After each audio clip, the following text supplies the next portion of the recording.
அஸ்ஸலாமு அலைக்கும் வரஹ்மத்துல்லாஹி வபரகாத்துஹு. அஹதே அடையா ஹமதை புகழ்வோம். அருமை நாயகம் முஹம்மது ரசூலுல்லாஹி ஸல்லல்லாஹு அலைஹி வஸல்லம் அவர்கள் சொன்னார்கள், மன் சதர முஸ்லிமன் சதரஹுல்லாஹு ஃபித் துன்யா வல் ஆகிரா.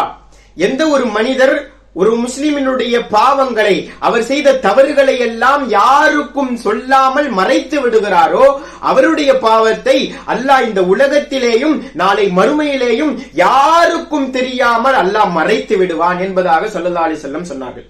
அன்பானவர்களே, சாதாரணமான நாமே மற்றவருடைய பாவங்களை தவறுகளை மறைக்கக்கூடியவர்களாக இருக்கிறோம். இந்த ஹதீஸின் படி பார்த்தால் நமக்கு தெரிந்தவரோ தெரியாதவரோ ஏதோ ஒருவர் ஒரு பாவம் செய்து விட்டார், தவறு செய்து விட்டார், அதை நாம் பார்த்து விட்டோம்.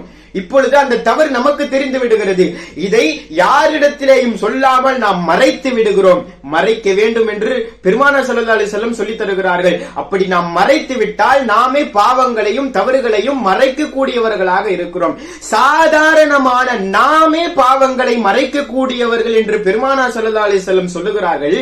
எந்த விதத்திலே நாம் சுபஹான மௌலிதிலே சலாம் பைத்திலே அன்ட சத்தாருல் மசாவி, எங்களில் நிகழக்கூடிய தீங்குகளை மறைப்பவர்கள் தாங்கள் என்றோ என்று பெருமானாரை குறித்து எப்படி நாம் பாடாமல் இருக்க முடியும்? ஒரு ஹதீஸின்படி ஒட்டுமொத்த உம்மத்துகளும் ஸல்லல்லாஹு அலைஹி வஸல்லம் அவர்களுடைய உம்மத்திலே அனைவரும் செய்யக்கூடிய பாவங்கள் அனைத்தும் என்னுடைய தர்பாருக்கு ரவுதா ஷரீஃபிற்கு எடுத்து காட்டப்படுகிறது. நான் அவர்களுக்காக பாவ மன்னிப்பு தேடுகிறேன் என்று ஸல்லல்லாஹு அலைஹி வஸல்லம் சொன்னார்கள். அப்படி என்றால் நாம் செய்யக்கூடிய எல்லா பாவங்களும் பெருமானாருக்கு தெரிகிறது. ஆனால் ஸல்லல்லாஹு அலைஹி வஸல்லம் வாழும் காலம் வரையிலும் சஹாபாக்கள் செய்த தவறுகளையும் பாவங்களையும் மறைத்து கொண்டிருந்தார்கள். இப்பொழுது கூட கியாமத் வரையிலும் நாம் செய்யக்கூடிய எல்லா பாவங்களையும் யாரிடத்திலேயும் சொல்லாமல் மறைத்து விடுகிறார்கள்.